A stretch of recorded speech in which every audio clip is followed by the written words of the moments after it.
सभी को जय मसीह की। दोस्तों, आज हम जानेंगे शैतान के 10 से कार्य। वो हमें अपने चुंगल में और अपने कार्यों में कैसे वो हमें इन्वॉल्व करता है, वो हम जानेंगे। जिस प्रकार पौलुस ने कहा है, तुम उसके कार्यों से अनजान रहो। ऐसा बाइबल में भी लिखा है कुरिन्थियों 2 अध्याय 11 पद में। 2 कुरिन्थी 2 अध्याय 11 पद में, शैतान का हम पर दांव ना चले, क्योंकि हम उसकी युक्तियों से अनजान नहीं हैं। चलिए जानते हैं कि आखिरकार शैतान है कौन। परमेश्वर ने जब स्वर्गदूतों को बनाया, तब उनमें से प्रधान स्वर्गदूत ने पाप किया। वह पवित्र पर्वत पर रहता था। उसने घमंड में आकर परमेश्वर को अपने स्थान से ही प्राप्त करने की बुरी इच्छा, जिससे पाप के कारण जिसका नाम लूसीफर था, उसे गिरा दिया गया। यह यहेजकेल 28 अध्याय 13 से 14 पद में, बाद में वह शैतान हो गया, उसके साथ उन तमाम स्वर्गदूतों को भी नीचे गिरा दिया गया जो उसके साथ हो गए थे। यशायाह 14 का 12 में लिखा है, शैतान के अनेक नाम हैं, इससे बालजुबुल भोर का तारा है, और इस संसार का राजकुमार और ईश्वर भी बोला जाता है। शैतान के 10 कार्य, वो हमें क्या सिखाता है, वो क्या काम करने के लिए हमें प्रेरित करता है, आज हम जानते हैं। यूहन्ना 8 अध्याय 44 पद में लिखा है, शैतान झूठ बोलता है और संदेह पैदा करता है। बाइबल बताती है शैतान झूठा है, बल्कि झूठ का पिता है। उसने प्रारंभ से ही हवा से झूठ बोलकर उसे पाप में गिरा दिया, और तब से आज तक वह झूठ बोलता आ रहा है। इसलिए जब किसी व्यक्ति के अंदर यदि दुष्ट आत्मा आता है और उसे सताता है, तब उस व्यक्ति से अर्थात शैतान से बातें नहीं करना चाहिए, क्योंकि वह झूठ बोलकर कि हमें उस व्यक्ति की आत्मा है, वो मर गया था, उसका प्रेत हूँ, ऐसा बोलकर लोगों को भ्रम में डालता है, क्योंकि वह झूठा है। वो केवल शैतान है और उसे यीशु का नाम से उसमें डांट कर निकालना है। शैतान अविश्वास की ओर ढकेलता है, जैसा कि बाइबल में हमने संदेश भी पढ़ा है। इब्रानियों 3 अध्याय 12 पद में, शैतान अविश्वास की ओर ढकेलता है। संदेश का उपचार यदि परमेश्वर के वचन के द्वारा ना किया गया, तो वो विश्वास की ओर ले जाता है। शैतान पहले लोगों के मन में परमेश्वर के वचन और उसकी प्रतिज्ञा के प्रति संदेह पैदा करता है, और उस संदेह को धीरे धीरे झूठी झूठी बातों को पक्का करते हुए वह एक व्यक्ति से विश्वास हटा लेता है और उसे विश्वास के अंधेरे में ढकेल देता है, जहां उस व्यक्ति का नाश हो। प्रकाशित वाक्य 12 अध्याय 10 पद में लिखा है, शैतान विश्वासियों को दोष लगाता है। शैतान का काम ही होता है दोष लगाना, और वह उस रीति से चाहता भी है कि कोई व्यक्ति स्वर्ग का राज का वारिस ना बन सके। वह हमें गलत गलत कार्यों को करने के लिए प्रेरित करेगा। बहुत सारे ऐसे पाप करवाता है जिससे हम अपने परमेश्वर के वचन को और बाइबल से दूर होते जाएं। आयुब 1 अध्याय 9 पद में लिखा है, उसने आयुब पर भी दोष लगाया था। उसने कहा, क्या वो तेरा भय बिना लाभ के मानता है? आज भी विश्वासियों के विरुद्ध दोष लगाता है। वह किसी भी रीति से एक व्यक्ति के विश्वास पर आघात करना चाहता है, लेकिन हमें परमेश्वर के वचनों पर दृढ़ रहना चाहिए और बाइबल में जितनी भी लिखी बातें हैं उन पर भरोसा करना चाहिए। शैतान हमसे जानबूझ के पाप करवाता है ताकि हम परमेश्वर से दूर हों और वो हमारे ऊपर राज करे। बाइबल कहती है कि वह शैतान की ओर से है, क्योंकि शैतान आरंभ से ही पाप करता आया है। परमेश्वर का पुत्र इसलिए प्रकट हुआ कि शैतान के कामों को नाश कर सके। इसका वर्णन यूहन्ना 3 अध्याय 8 पद में किया गया है। वो हजारों वर्ष से हम लोगों से पाप में गिराने में अभ्यस्त हो चुका है। उसे मालूम है कौन किस पाप में गिर सकता है। इसलिए कभी भी स्वयं पर घमंड नहीं करना चाहिए, बल्कि हमेशा परमेश्वर पर भरोसा करते रहिए और उसके वचनों को जड़ से पकड़ते और आगे बढ़ते रहना चाहिए। मत्ती 13 अध्याय 27 पद में लिखा है, शैतान संगति से हमें दूर करवाता है। संगति इट मीन्स हम परमेश्वर से प्रार्थना ना करें, परमेश्वर से कोई बात ना करें, बाइबल की कोई बात ना माने, और भी बहुत सारी बातें जो शैतान जानबूझ के हमसे वो करवाता है।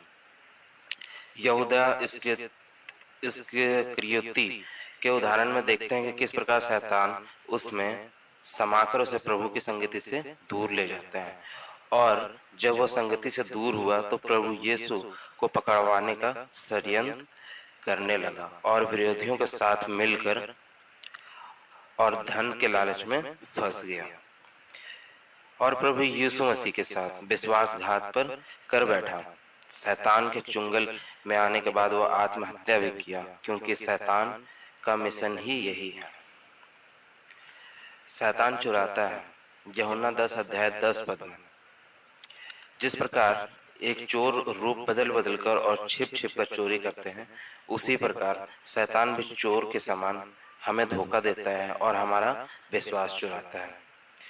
वह वचन के परमेश्वर के अंदर से चुराना चाहता है, एक विश्वासी के जीवन से उद्धार का आनंद चुराना चाहता है। जैसे हम कोई भी पाप नहीं करना चाहते हैं, लेकिन वो जबरदस्ती हमसे करवाता है।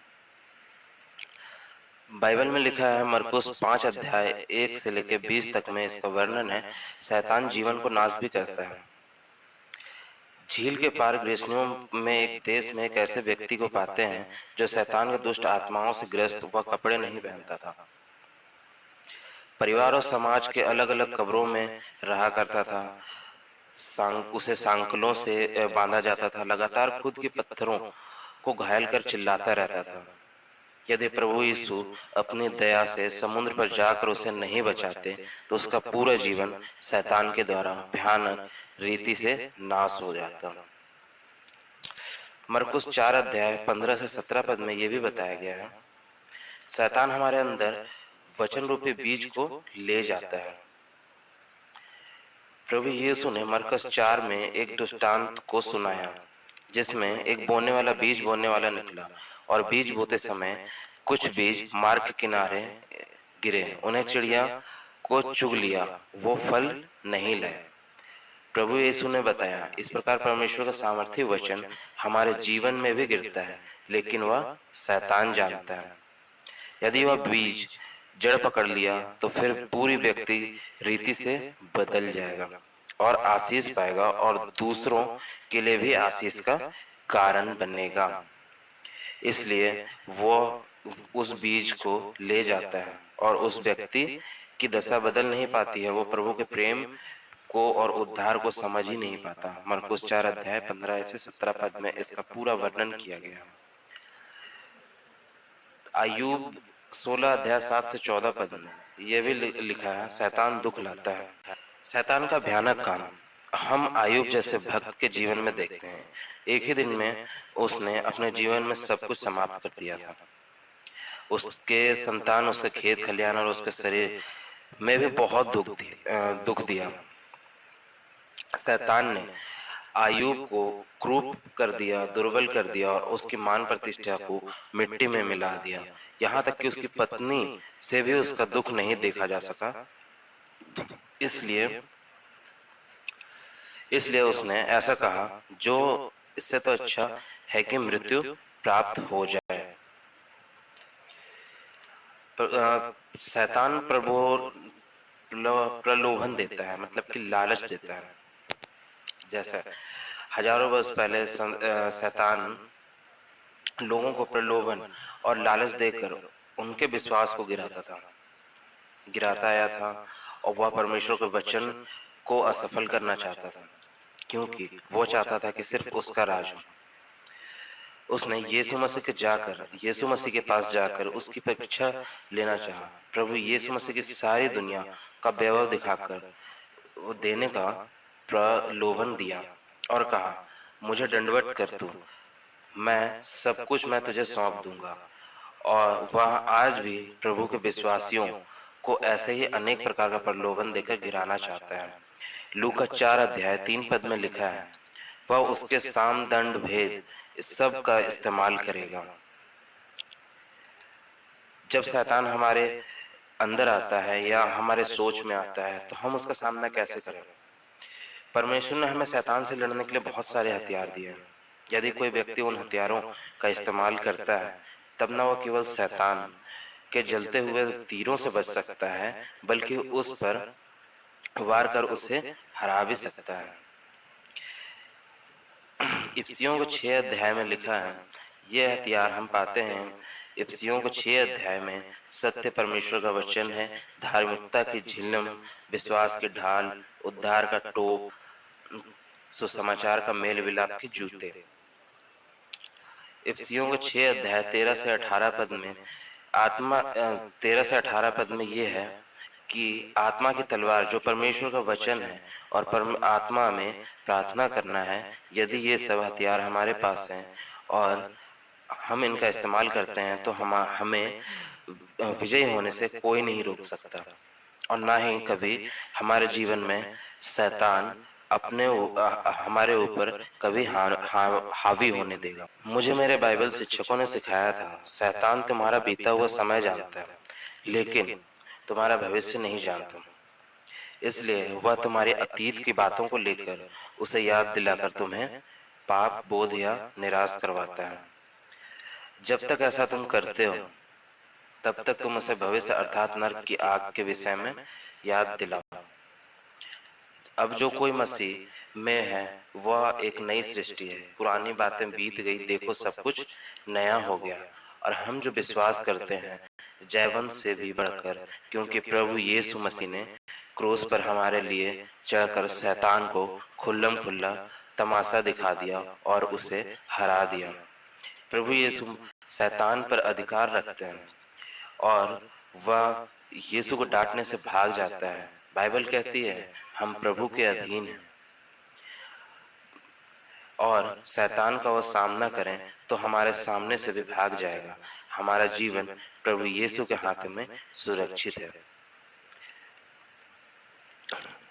सभी को जय मसीह की। अगर आपको यह बातें अच्छी लगी हो तो प्लीज लाइक एंड सब्सक्राइब।